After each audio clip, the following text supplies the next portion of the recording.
Yo, welcome everyone, this is Karma and today I'm gonna do a video which is different from the ones I usually upload. This video is inspired by Nika's idea, so I say thanks to him and go check out this video. Today we talk about the strats that are not used in the speedrun world record held by my amigo Martin. There are some strats that saves more than a second and others that doesn't save that much, and we are gonna cover them all, so we can start right here and right now. Starting from Crash Cove, we can say that this track is pretty simple. It doesn't have a crucial time saver and all you have to do is, stay closer to the walls. And also being careful about not getting hit by the bot in the finish line. In this track, Martin doesn't do two strats, which are the 150 jump and the pulse width in the end. The 150 jump saves around 0.20 and the pulse width in the end also saves 0.20, for a total of about 0.40 save. Not a huge difference considering how risky it is to do them. Personally, I think the pulse width in the end is more viable than 150 jump, but again, it's just a personal choice. Going to Ruse Tubes, we can say that Martin plays this track the same as the world record holder. The difference of course here is in the pulse width, because we all know how random it is and you just have to hope to get a clean run overall. The world record holder Brando has 53.31, while Martin gets 10182 and 10082. Again, there's no difference in the execution of the runs, and it's all about getting strong speed ghosts. In my opinion, Martin's time here are pretty solid, considering how optimized raw tubes in time trial is. So we can move to the next track. In Mystery Case, there's no major differences. The only one difference is the execution of the shortcut, where Martin doesn't use the help or pulse widthing, and this little speed ghost that me and Pataturco found back in the days when we were playing the track. The shortcut is no big deal, since I have tried, and I can say pretty safely that doing the shortcut without the pulse width inputs is almost the same as doing it with the pulse width input pressed. Maybe it's just 1 or 2 frames faster. But a trick that makes you go faster is touching this invisible wall like I do in my PB, that gives you this little push that makes you go faster. And in this case, holding the pulse width inputs helps you keep that momentum.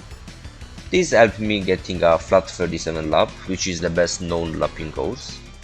And about this little downhill speed ghost, which works like the Dingo speed ghost, I can't really say how much it saves. I would say around 3 frames, but it's incredibly inconsistent and hard to pull. It's so hard that even the world record holder doesn't use this tech.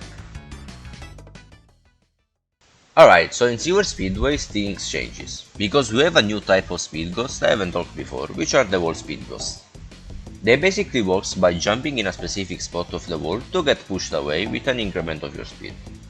In this track, there are some spots where you can use this tech, and Martin doesn't use those because they are extremely hard to pull, and if you miss the spot, you lose results. The thing is that the speed ghosts are worth to do, of course, since the difference in time trial between the world record and a good run without this wall push is by more than 1 second. A difference that is huge in time trial, but in a speedrun, considering how risky and punishable this strat is, I wouldn't go for it. Another touch would be the pulse width in the shortcut, but in my opinion it's just useless since it's hard to pull it with a considerable speed. Moving to the second hub, we have Tiger Temple, where you can do a lot of interesting stuff. Usually, in any percent, if you have an item that makes you go through the door, you go for the door. But, if you have bad luck and get a knight or a canister, you can't open the door and you're forced to skip the shortcut.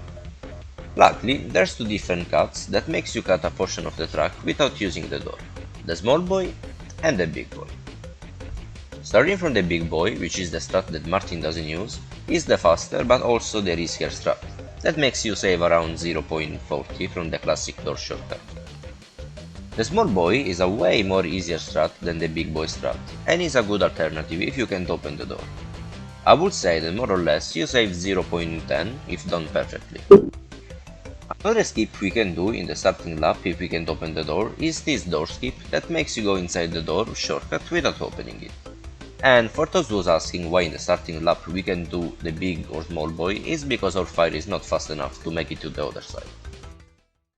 Gorex is the same as raw tubes, it's all about the speed ghost, and the only thing that Martin does differently from the world record holder in time trial is doing this mini strat in the finish line of the second lap and third lap to help himself getting a more consistent wall push. It loses a bit, but nonetheless he got a 105, which is super good for a speedrun. In Papu's pyramid, we have two strats not used by Martin. The first one being the air brake in the pyramid, implemented by the player GG, and the unrestricted wall jump. The air brake is faster by some frames, and the wall jump is faster by probably around 0.30. I would say that if you are confident with air braking, you can go for it in the pyramid.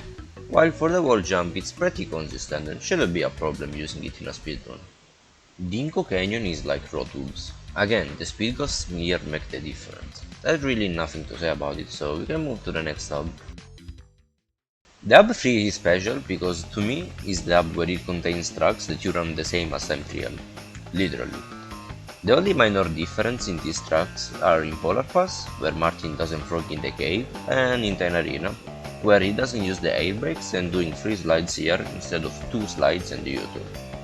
Blizzard Bluff and Dragon Mines are run the same.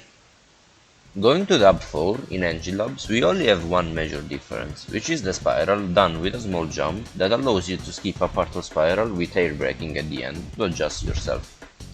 This strat was only used recently by a player Sayumi to tie the world record, but it has a lot of potential still. My guess is that it stays around 0.10 per lap, but the problem is making it, because it's highly hard to pull it and it's not worth the risk since you can screw up and fall up in the spiral, losing seconds that will kill your run. In Gorex Castle, Martin used some minor different strats like sliding instead of frogging in the uphill at the exit of the castle and such, but one difference that he doesn't use is this jump that still nowadays is not used by anyone, even in a world record run in time trial. My thoughts on this is that it's absurdly hard to do and it saves a small amount of time that it's unthinkable that someone will go for it in a speedrun. So, in odd air, we all know there's this air brake cut that Martin doesn't do, and it saves around 1 second per lap if you do it in a super time trial way. But even if you do it in a safer way, you still save time. So what's the problem? Well, the problem is that you get to play hot air in basically the end of the run. So if you are doing a great run, killing it for 2 or 3 seconds will cause someone to destroy his controller, considering you have to play hot air twice. I talked with Martin though, and he wants to implement this in a future speedrun, so who knows, maybe we will see this implemented in a speedrun. In Oxide, we can see an interesting choice by Martin of starting normally against the bot and doing the pole speed when he's against Oxide. He ends up getting 2:36.21 and 2:38.59. He did some mistakes here and there, but that's not the point. The point is in the pole speed. He did it against Oxide, but in my opinion, doing it is kinda unnecessary because it saves only around 1 second. He's behind 4 seconds from the world record in time trial, but only because you usually play Oxide in a super safe way since it's an hard track to play and, well, an easy track to choke. Alright, that's the ending of this video. I made this for fun.